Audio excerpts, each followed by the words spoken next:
Hey, Steve Gamache here with another Chef Knives to Go quick look product review, and what we're looking at this time is the Fujiwara FKM-01 stainless petty 120mm knife. So the steel they use in this knife line is known as AUS or AUS 8, or it might even be 8A, full stainless steel. They take a rather conservative heat treating on that to about 58 to 59 Rockwell, so that gives this knife line some forgiveness, and it's very popular with professional chefs and line cooks and such because it's pretty durable. It holds a decent edge and it's easy to sharpen. And like I said, it'll take a little bit of a beating within reason because of that more conservative heat treat rating. So the construction is mono steel, and which means there's no cladding of layers. It's all just one slab of steel that they machine and grind to the finished product.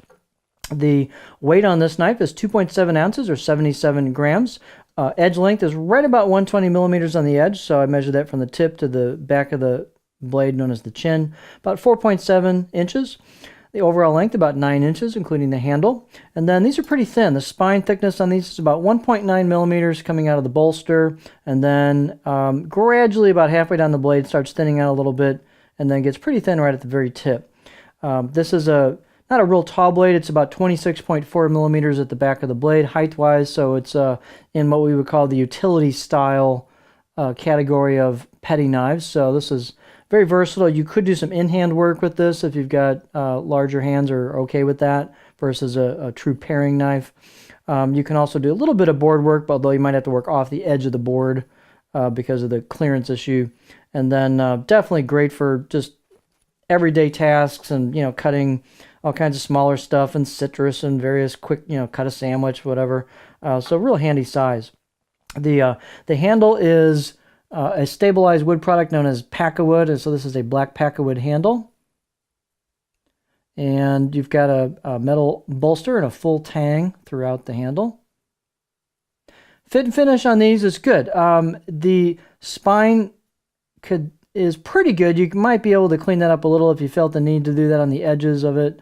On the corners, and the choil can be a little sharp on these, but you're not really going to use that too much, but you could clean that up a little bit if you wanted to. Other than that, they're ready to rock and roll right out of the box. I'd say it's a good 5 out of 10 on the edge. They're good performing knives. They're not like super razor thin at the edge, but they're thin enough. They do a nice job performance-wise, have a nice profile on them, and again, the steel responds quite well to sharpening stones and is pretty easy to sharpen, really. And let's see, let's take a close-up look for the camera.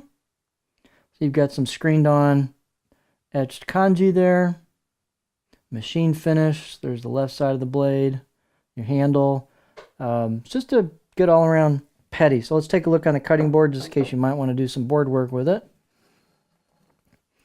And one of the tricks if you've got a small knife like this with not a lot of clearance is just work off the edge of the board. So if you've got a tall board, you can work right off the edge of the board like this.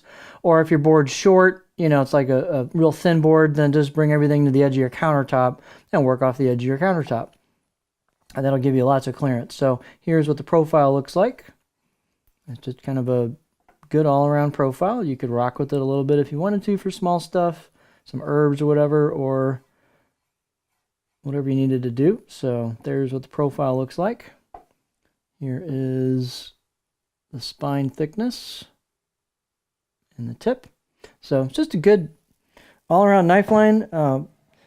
Economical, good steel, easy to sharpen, full stainless, takes a nice edge, just a good workhorse knife. So there you have the Fujiwara FKM-01 stainless petty 120mm knife.